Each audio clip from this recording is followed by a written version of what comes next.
As hordes of fans were battling each other in the arcades, a completely different battle was taking place inside the courtroom. Controversy surrounding violence and sex in video games had swept the media and mass public. At the centerpiece of this debate was Mortal Kombat.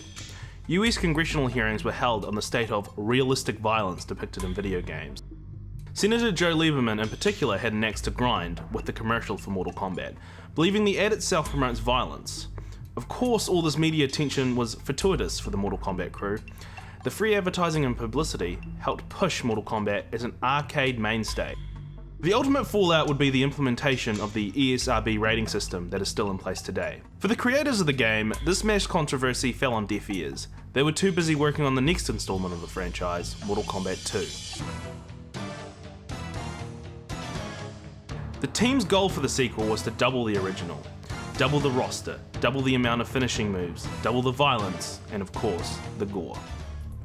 Ed Boon has stated that he wanted Mortal Kombat 2 to look different to the original.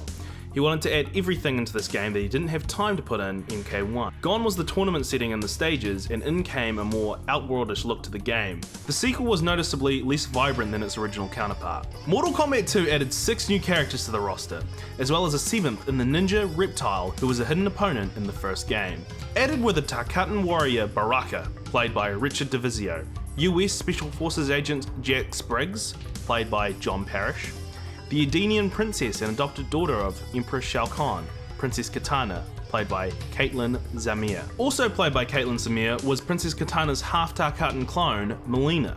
Finally, to round the roster was Shaolin monk Kung Lao, played by Anthony Marquez. Returning characters from the last game were Johnny Cage, Liu Kang, Raiden, Reptile, Scorpion, Sub-Zero, and the now playable Shang Tsung, played by Philip and MD. There were also 3 hidden characters added: the Edenian warrior Jade, Lin Kuei ninja Smoke, and a mysterious black wraith Noob Saibot, who was a vengeful spirit from the original tournament. Kano and Sonya were removed as they were the least played characters from the original. Sonya does appear briefly though in the background of the final stages, a prisoner of Empress Shao Kahn. This game introduced multiple fatalities for each character. There was even 2 additional finishes, babalities and friendships, both of which were created to poke fun at the controversy surrounding the blood and excessive violence of the first game. Friendships were a non-lethal finishing move that had the characters performing various friendly acts. Babalities were transforming your opponents into babies. The gameplay was tightened and they worked on the various mechanics carried over from the first game. Returning characters were given new moves, crouching punches, and turnaround kicks were added. They made the gameplay tighter and easier to juggle or chain combos. Overall, Mortal Kombat 2 felt like a better, more refined version of its predecessor. The lore and story of Mortal Kombat was expanded more in this installment. After Liu Kang wins the previous Mortal Kombat, Shang Tsung begs his master Emperor Shao Kahn to host a Mortal Kombat tournament in their realm of Outworld. Shao Kahn agrees and returns Shang Tsung's youth. If Outworld wins the tournament, Shao Kahn will be able to take over Earthrealm. There are 3 bosses in this game. First you must fight Shang Tsung, followed by Shao Kahn's Shogun bodyguard Kintaro, and finally facing the Emperor Shao Kahn. The story of Mortal Kombat 2 was greatly expanded on in the 2005 RPG spin-off Mortal Kombat Shaolin Monks. But I'll get to that game another time. With a more cohesive narrative and a bigger game, Mortal Kombat 2 was a product of love and dedication from the team at Midway. 1993 saw the release of this sequel.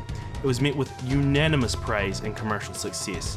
Fans of the original game lauded over this sequel. Mortal Kombat 2 would end up being listed with some of the greatest games of all time. This was due to how much the team at Midway added to the existing game. This was a train that wasn't stopping anytime soon. Mortal Kombat 2 proved to everyone that the first game wasn't just a flash in the pan.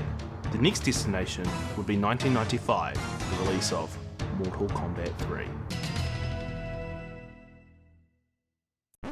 Like and subscribe. Like and subscribe, yeah. Like and subscribe, yeah. Like and subscribe, yeah. Like and subscribe. Like and subscribe, yeah. Like and subscribe, yeah. Like and subscribe, yeah.